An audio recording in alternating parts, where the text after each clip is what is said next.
Hello friends, आज हम सुनेंगे सिंहासन बत्तीसी की 7वीं कहानी जो कौमुदी पुतली ने सुनाई है। तो कथा इस प्रकार है। एक दिन राजा विक्रमादित्य अपने शयन कक्ष में सो रहे थे। अचानक उनकी नींद करुण क्रंदन सुनकर टूट गई। उन्होंने ध्यान लगाकर सुना तो रोने की आवाज़ नदी की तरफ से आ रही थी और कोई स्त्री रोई जा रही थी। विक्रम की समझ में नहीं आया कि कौन सा दुख उनके राज्य में किसी स्त्री को इतनी रात गई बिलक बिलक कर रोने को विवश कर रहा है। उन्होंने तुरंत राज परिधान पहना और कमरे में तलवार लटकाकर आवाज़ की दिशा में चल पड़े। छिपरा के तट पर आकर उन्होंने पता चला कि वह आवाज़ नदी के दूसरे किनारे पर बसे जंगल से आ रही है। उन्होंने तुरंत नदी में छलांग लगा दी तथा तैरकर दूसरे किनारे पर पहुँचे। फिर चलते चलते उस जगह पहुँचे जहाँ से रोने की आवाज़ आ रही थी। उन्होंने देखा कि झाड़ियों में बैठी एक स्त्री रो रही है। उन्होंने उस स्त्री से रोने का कारण पूछा। स्त्री ने कहा कि वह कई लोगों को अपनी व्यथा सुना चुकी है मगर कोई फ़ायदा नहीं हुआ। राजा ने उसे विश्वास दिलाया कि वह उसकी मदद करने का हर संभव प्रयत्न करेंगे। तब स्त्री ने बताया कि वह एक चोर की पत्नी है और पकड़े जाने पर नगर कोतवाल ने उसे वृक्ष पर उल्टा टंगवा दिया है। राजा ने पूछा, क्या वह इस फैसले से खुश नहीं है?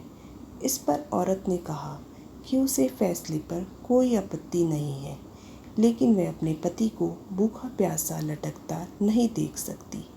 क्योंकि न्याय में इस बात की चर्चा नहीं है कि वह भूखा प्यासा रहे, इसलिए वह उसे भोजन तथा पानी देना चाहती है। विक्रम ने पूछा कि अब तक उसने ऐसा किया क्यों नहीं? इस पर औरत बोली कि उसका पति इतनी ऊंचाई पर टंगा हुआ है कि वह बगैर किसी की सहायता से उस तक नहीं पहुंच सकती और राजा के डर से कोई भी दंडित व्यक्ति की मदद को तैयार नहीं होता। तब विक्रम ने कहा कि वह उनके साथ चल सकती है। दरअसल वह औरत पिशाचनी थी और वह लटकने वाला व्यक्ति उसका पति नहीं था। वह उसे राजा के कंधे पर चढ़कर खाना चाहती थी। तब विक्रम उस पेड़ के पास आए तो वह उस व्यक्ति को चट कर गई। तृप्त होकर विक्रम को उसने मनचाही चीज मांगने को कहा। विक्रम ने कहा वह अन्नपूर्णा प्रदान करे जिससे उनकी प्रजा कभी भूखी नहीं रहे। इस पर वह पिशाचनी बोली कि अन्नपूर्णा देना उसके बस में नहीं, लेकिन उसकी बहन प्रदान कर सकती है। विक्रम उसके साथ चलकर नदी किनारे आए जहाँ एक झोपड़ी थी। पिशाचनी की आवाज़ देने पर उसकी बहन बाहर निकली। बहन को उसने राजा का परिचय दिया और कहा कि विक्रमादित्य अन्नपूर्णा के सच्चे अधिकारी हैं, अतः वह उन्हें अन्नपूर्णा प्रदान करे। उसकी बहन ने सहर्ष अन्नपूर्णा उन्हें दे दी। अन्नपूर्णा लेकर विक्रम अपने महल की ओर रवाना हुए। तब तक भोर हो चुकी थी। रास्ते में एक ब्राह्मण मिला। उसने राजा से भिक्षा में भोजन मांगा। विक्रम ने अन्नपूर्णा पात्र से कहा कि ब्राह्मण को पेट भर भोजन कराए। सचमुच तरह तरह के व्यंजन ब्राह्मण के सामने आ गए।